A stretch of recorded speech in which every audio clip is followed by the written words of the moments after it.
NDA गठबंधन के अंदर कल सीट शेयरिंग को लेकर ऐलान कर दी गई। 17 सीटों पर भारतीय जनता पार्टी, 16 सीटों पर जदयू, 5 सीटों पर लोजपा रामविलास और एक सीट पर उपेंद्र कुशवाहा की पार्टी और जीतन राम मांझी की पार्टी लोकसभा चुनाव में उतरने वाली है। पर राष्ट्रीय लोक जनशक्ति पार्टी को कोई भी सीट नहीं दी गई है।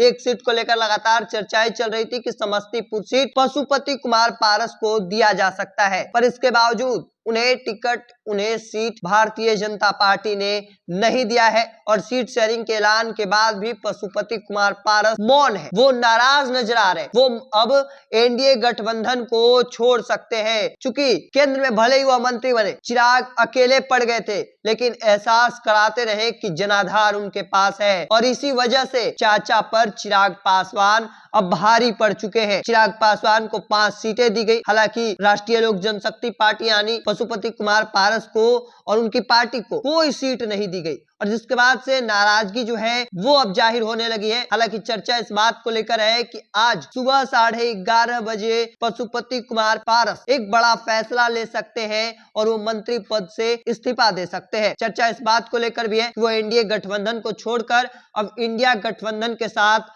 शामिल हो सकते हैं, क्योंकि उन्होंने लालू प्रसाद यादव से संपर्क किया है और लालू प्रसाद यादव ने उन सीटों पर मुहर लगा दी है। और देखिए अब इसके बाद लगातार चर्चाएं चल रही है कि अब एनडीए गठबंधन छोड़कर अब वो महागठबंधन के साथ शामिल हो सकते हैं, क्योंकि कई सीटों पर लगातार चर्चाएं चल रही थी कि हाजीपुर, समस्तीपुर, नवादा, जिन सीटों पर उन्हें टिकट नहीं मिला, उनकी पार्टी को नहीं मिला है, उस पर वो अपने उम्मीदवार उतार सकते हैं, जिसमें सबसे बड़ी टक्कर हाजीपुर में देखने को मिल सकती है। पशुपति कुमार पारस इंडिया की ओर से उम्मीदवार बनाए जा सकते हैं, तो वहीं दूसरी ओर एनडीए गठबंधन से चिराग पासवान उम्मीदवार बनेंगे और लगभग इस बात को लेकर भी मुहर लग चुकी है कि अब हाजीपुर में चाचा बनाम भतीजा देखने को मिल सकता है। हालांकि सीट शेयरिंग के दौरान चाचा पर चिराग पासवान भारी पड़ते नजर आए।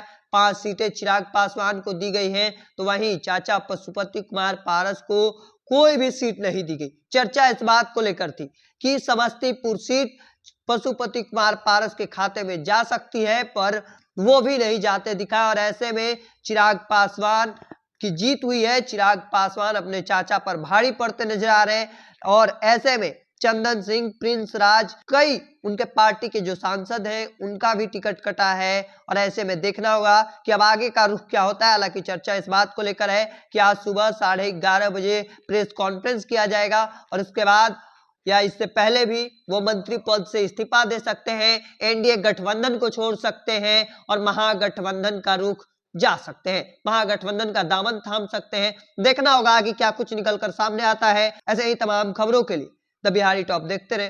धन्यवाद।